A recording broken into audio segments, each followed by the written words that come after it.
네, 2025년 오늘 8월 22일입니다. 은혜로운 새벽 기도회 잠언 25장 11절에서 14절까지의 말씀으로 마음을 시원하게 라는 제목으로 잠시 은혜를 나누겠습니다. 할렐루야. 네, 새벽을 깨우고 우리가 말씀을 보며 무엇을 기대하나요?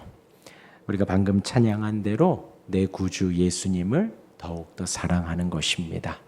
다른 것이 아니라 새벽을 깨우고 우리가 새벽에 이렇게 기도하는 것, 말씀을 보는 것은 주님을 더 사랑하기에 이렇게 나와 있는 것입니다. 또한 우리의 인생에서 무엇이 개선되나요? 늘 피곤하고 하품이 납니다. 새벽 기도를 하다 보면 하루 종일 좀 피곤한 감이 좀 있고 하품이 나기도 하지요. 그것이 아니고 우리가 새벽을 깨우며 돌아가는 길에 하늘을 보면서 하나님의 영광을 선포합니다. 또한 점심시간에 구름과 산들, 맑은 날을 보면서 하나님의 위엄을 고백합니다. 또한 어느 날 내리는 비와 또한 하천과 바다를 보면서 그 하나님의 광대하심과 세밀한 인도하심을 고백하는 거예요. 새벽 기도의 목적은 거기에 있습니다. 우리의 일상에 하나님의 손길을 보고 우리가 주님을 더 사랑하는 것입니다. 또한 말씀을 보면서 영혼의 소생을 경험하고 말씀을 보면서 하나님의 지혜를 구하는 것입니다. 그러한 오늘 하루가 되시기를 간절히 바랍니다. 이제 어제 우리가 신앙생활 해가며 실생활에 대한 말씀을 좀 드렸습니다. 교만하지 말고 겸손하라고 말씀을 드렸었지요. 오늘 또 계속해서 하나님을 사랑하고 섬기며 또한 이웃을 사랑하고 섬기며 살아가는 그 삶의 지혜에 대한 말씀이 오늘 또한도 계속해서 나옵니다. 11절, 12절이 하나를 말을 하고요. 13절 또 따로 14절 따로 이렇게 말을 하고 있습니다. 한번 보면요. 경우에 합당한 말은 아로새기는 장반에 금사관이라 라고 했습니다. 또한 슬기로운 자의 책망은 청종하는 귀에 금고리와 정금장식이라 했습니다. 경우에 합당한 말이 어떤 귀한 그릇에 올려진 값진 보물과도 같다라는 것입니다. 금사과라고 하면 되게 귀한 금으로 된 사과 모양의 금을 말을 하는 것이지요.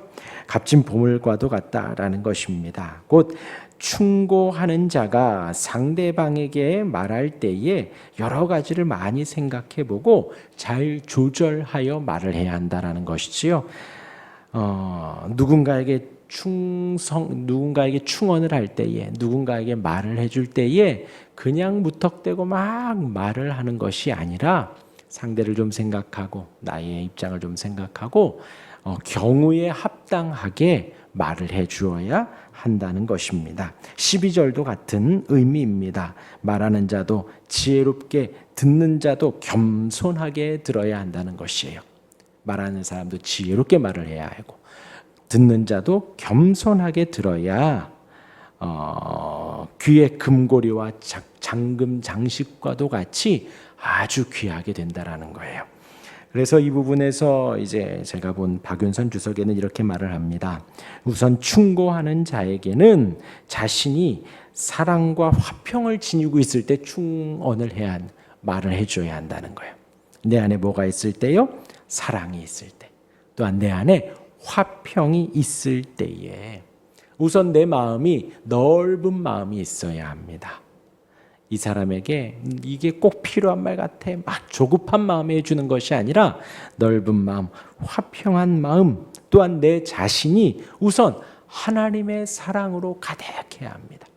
하나님을 사랑하는 마음, 이웃을 사랑하는 마음, 그 마음으로 가득할 때 우리가 누군가에게 말을 해줄 수 있고 조언을 해줄 수 있고 그렇게 해줄 수 있다라는 거예요. 우선 나 자신을 그렇게 생각을 하라는 것이지요. 그리고 두 번째로 말을 할 때에는 그 사람을 무시하는 태도로 말을 하면 안 되는 거예요. 능욕하는 태도로 말하지 말아야 합니다. 우선은 내가 이 사람에게 조언을 해주려고 한다라는 자체가 내가 조금 더 위에 있고 이 사람은 조금 더 아래에 있다고 생각을 하는 거거든요. 근데 이제 본능적으로 우리는 이렇게 생각을 하게 되면 이 사람에게 말을 할 때에 나보다 낫다라고 생각하는 거예요. 나보다 좀 더 낫다라고 생각을 해야 되는데 나보다 더 높다, 나보다 더 지혜롭다라고 생각하지 않고 무엇인가 말하려고 할 때 낫다라고 생각을 할 수 있거든요. 그럴 때에 이런 태도는 우리가 좀 무조건 깎아내리려는 태도는 우리가 없어야 된다는 거예요. 내가 말을 해줄 때 적어도 동등된 아니면 나보다 네가 좀 더 낫다 라는 마음이 있을 때에 우리가 말을 해줘야 되는 거예요. 그러니까 능욕적인 태도나 깎아내리는 태도는 옳지 않다. 두 번째고요. 세 번째로 성급하게 말하면 안 됩니다. 성급하게. 우선 우리가 말을 할 때는 이제 떠나면 끝이에요. 그러니까 물이 쏟아진다 그러죠. 내 입술을 떠나면 끝이에요. 그러니까 성급하게 말을 하면 안 되고 많이 생각을 해야 합니다. 조급하지 말아야 해요. 조급하지 말아야 합니다. 또한 마지막으로 예의 없이 말을 하면 안 됩니다. 항상 예의를 갖춰야 돼요. 제가 이제 기도에 대해서도 말씀을 드리지요. 하나님 앞에 어떠한 말을 해도 됩니다. 속상하고 힘들고 어렵고 무슨 말을 해도 되지만 우리가 절대 잊지 말아야 하는 것은 하나님이 하나님됨을 잊으면 안 되는 거예요. 또 나는 하나님의 피조물인 것을 절대 잊으면 안 되는 거예요. 이것을 가지고 하나님 앞에 어떠한 기도도 드려도 됩니다. 감사하고 또한 나에게 필요하고 또한 속상하고 힘들고 모든 기도의 내용을 다 말씀해도 되지만 우리 하나님 그 모든 것 다 들어주시고 그 모든 것 다 포용해 주시고 그 모든 것 다 안아주시고 토닥여 주셔요. 그런데 하나님을 내가 좌지우지하려 하거나 하나님을 내가 이거 원하니 하나님 이렇게 해 주십시오 하는 고집을 피우는 것은 안 된다는 것이죠. 마찬가지로 우리가 누군가에게 말을 해줄 때에도 예를 갖추어서 말을 하는 것이 필요합니다. 그래서 11절 12절은 이런 내용의 말씀을 하고 있고요. 이어서 13절입니다. 충성된 사자는 그를 보낸 이에게 마치 추수하는 날에 얼음 냉수 같아서 능히 그 주인의 마음을 시원하게 한다 합니다. 그래서 오늘 제목이 마음을 시원하게 있지요. 주인을 위해서 심부름하는 자가 그 사명을 완수할 때에 그 주인에게는 큰 기쁨이 된다는 것입니다. 당시에 추수할 때가 가장 더울 때였다고 해요. 추수하는 날은 가장 더울 때. 그 더울 때에 여기서 추수하는 날에 얼음 냉수다라고 하는데 다르게 표현하면 한겨울의 눈과 같다라는 거예요. 한겨울의 눈과 같이 차가운. 그러니까 그렇게 뜨거울 때 요즘도 낮 시간 덥잖아요. 더울 때에 우리가 차를 딱 탔을 때 시원한 느낌 드는 것. 또 그렇게 막 뜨거울 때에 우리가 시원한 얼음 들어있는 음료나 물을 마실 때에 그 기분을 말을 하는 것이지요. 그렇게 충성된 사자, 충성되게 보냄받은 자가 그 일을 잘 완수할 때에는 가장 더운 그날에 먹는 얼음 냉수와도 같다라는 것입니다. 여기에서 이제 충성이라 하면 내가 진실과 정성을 다하는 거예요. 어떤 보여지는 것에 있어서 완벽함이 아니라 그 사람의 마음 자세가 충과 성이에요. 진실과 정성을 다한다라는 것이죠. 그러니까 단지 눈가림만 하는 것이 아니다라는 것입니다.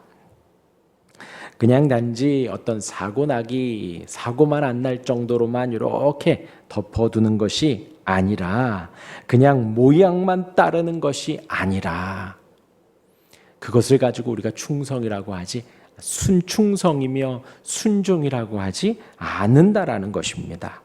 진정 마음으로 그 말을 따르는 것을 우리가 충성이라고 하고 우리가 순종이라고 하는 것입니다. 충성된 사자라고 하면 사실 우리가 예수를 믿거나 예수를 믿지 않거나 똑같은 어떤 적용점이 되어지는 것입니다. 믿지 않는 사람이어도 보냄 바 되었다면 충성되게 일을 마쳐야 된다는 거죠. 보내는 사람은 다 그걸 원한다라는 거예요. 세상도 충성을 원합니다. 그래서 군대에 가도 뭐 충성, 뭐 이렇게 단결, 뭐 이렇게 필승 이렇게 인사를 하잖아요. 충성을 원하는 거예요.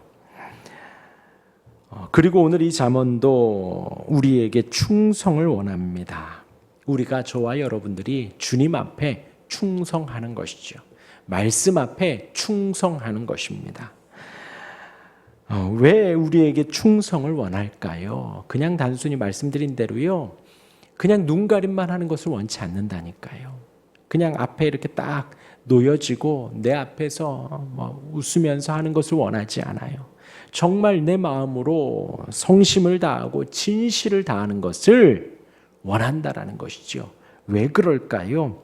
이 충성이라고 하면 이 세상에서 가장 충성된 분은 예수 그리스도입니다. 요한계시록 1장 5절에 나와요. 또 충성된 증인으로 죽은 자들 가운데서 먼저 나시고 땅의 임금들의 머리가 되신 예수 그리스도로 말미암아.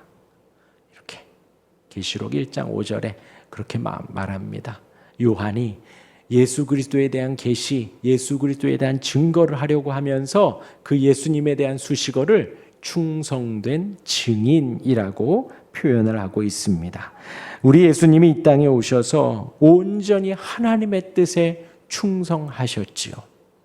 보내신 바 된 하나님의 성부 하나님의 뜻에 온전히 충성하신 분이 우리 예수 그리스도이십니다. 이 땅에 사람의 몸으로 나셨지요.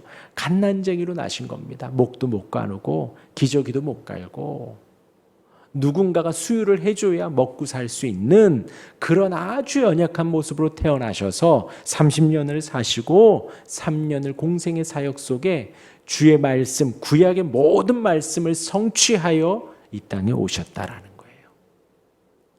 우리 예수님 피곤도 하시고 배도 줄이시고 힘겹게 많은 길 걸어 다니시며 살아가셨지만 죄 없으시며 또한 마귀의 모든 시험을 이기시며 이 땅에서 사역을 감당하셨습니다. 그 하나님의 마음을 시원케 하신 예수 그리스도, 그 예수님이 결국 십자가에 오르시며 그 하나님의 뜻을 완수하셨습니다. 우리 예수님 십자가상에서 12천사, 군대나 더하는 천사들을 보내서 거기 군병들과 외치는 사람들을 다 멸하실 수 있었지만 그러지 않으시고 순종하시며 충성하시며 십자가를 지셨다는 것이죠. 저와 여러분들이 하나님 앞에 말씀 앞에 충성하지 않을 이유가 하나도 없습니다. 우리를 위해서 십자가를 지신 예수님을 묵상하며 우리가 마음을 다하고 진실을 다하여 충성하고 순종하지 않을 이유가 하나도 없다라는 거예요. 우리가 새벽을 깨우는 것이 힘들겠습니까? 더운 날 하나님의 말씀에 순종하는 것이 힘들겠습니까?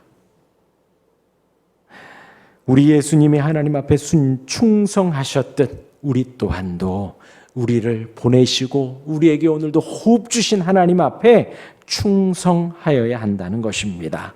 진실과 정성을 다하여 내 마음을 다하여서 순종하는 거예요. 그러한 우리 모두가 되기를 바랍니다. 이어서 14절입니다. 선물한다고 거짓 자랑하는 자는 비 없는 구름과 바람 같으니라. 13절과 이어서 본다면 충성과 순종 말로만 하지 말라는 것이지요. 하나님 앞에 우리가 선물한다고 내가 이렇게 한다고 저렇게 한다고 말로만 하지 말라는 거예요. 그렇게 자랑만 하는 것은 무엇과 같나? 구름과 바람이 비 없는 것과 같다라는 거예요. 저 이렇게 있다 보면 바람만 불어도 좀 있으면 비 오겠다. 흙냄새 나는 바람이 올 때가 있잖아요. 그렇게 또 구름이 먹구름이 가득해요. 비 오겠구나 생각하는데 비가 오지 않는 것이지요. 그러니까 순기능, 비의 우선 순기능입니다. 비가 와야 농사가 잘 되고 비가 와야 세상이 촉촉해지고 열매를 맺어가고 할 거 아니에요. 그런데 구름과 바람이 비가 오지 않는다는 것입니다. 말은 떠드는데 유익이 없다라는 것입니다. 그러하니 그러지 말라는 거지요. 우리 주님께 온전한 충성을 보이고 주님 앞에 그렇게 마음을 시원하게 하고 우리의 말보다는 우리의 행동의 삶으로 그렇게 보여줄 수 있는 우리가 되기를 바랍니다. 오늘 하루 이렇게 은혜가 넘치는 충성이 넘치는 우리가 되기를 주님의 이름으로 축원합니다. 아멘. 기도하겠습니다.